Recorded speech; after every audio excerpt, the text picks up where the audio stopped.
Hey, class, welcome to your final week of this first class in your BYU pathway experience.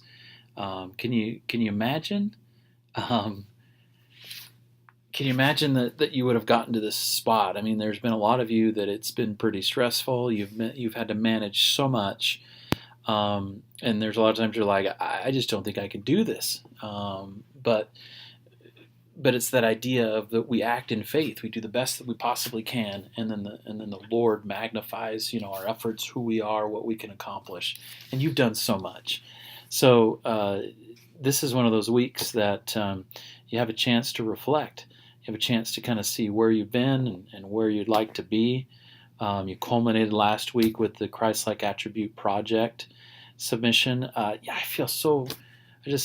I feel bad that template that the link was bad, and then there's a little bit of stress with that, and then we got the template to you, and I just hope it didn't mess up your experience with that Christ-like attribute. So pleasing to see so many of you that put legitimate effort, whether it's in your studies or your outward actions, and then the Spirit was able to teach you along the way. So it was fun. It was really fun to read that assignment. Now, this week, even though it's the last week and you got your last gathering, and usually they just kind of have a dinner night, a party, and whatever your missionaries are planning, I'm sure it'll be enjoyable. But please don't shortchange your reading this week. Alma, 17 to 29.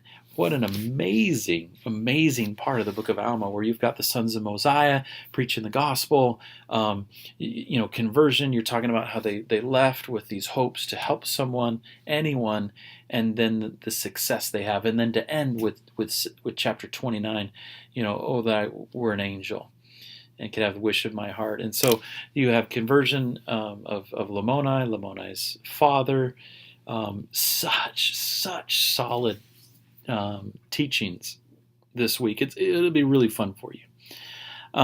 What I'd like you to consider, two simple things. Neither of them are required. And when I say consider, I actually mean consider it and do it maybe. Number one, if you would consider at some point this week going into the questions and conversations for week 14.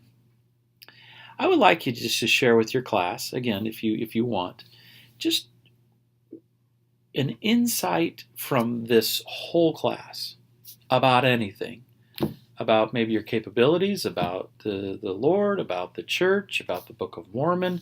One last opportunity just to kind of share your feelings and testimony about the journey that you've started. It's not a required discussion board. There'll be no grading on it or anything. I just thought it'd be an opportunity for you one last time to reach out to those that started this journey with you and just say, here's who I am and here's what I've learned, and just kind of share that. And again, enjoy it if you choose, but just pop in every once in a while during the week to see what people are sharing, and one last chance to reach out to one of your brothers and sisters and to say good job and thank you. Second thing I'd like you to consider is you've worked hard to get some habits in place. Daily study, scriptures. It'll be nice to have few weeks off, to enjoy Christmas and not be stressed out. But I really would like you to think, what are you going to do moving forward? Again, you put effort into becoming a different person, hopefully a more capable person, a more committed individual to the gospel of Jesus Christ. So as you think, what am I going to do now? Don't just say, well, I'm going to continue to try to do the best I can. Figure out some SMART goals that you can do, saying, I know what it felt like to be a consistent reader, and I'm going to continue to be a consistent reader, and here's what I'm going to do. How many days a week and how much time or whatever. But make it a matter of prayer and say, what should I do to continue? And then make a goal to do it. I know that the Lord can do much, so very much, when we put forth our effort. This gospel is true. The Book of Mormon is literally what we claim it is. Additional scripture restored to us from the prophet Joseph Smith. I love that book, and I love the power that it brings into my life.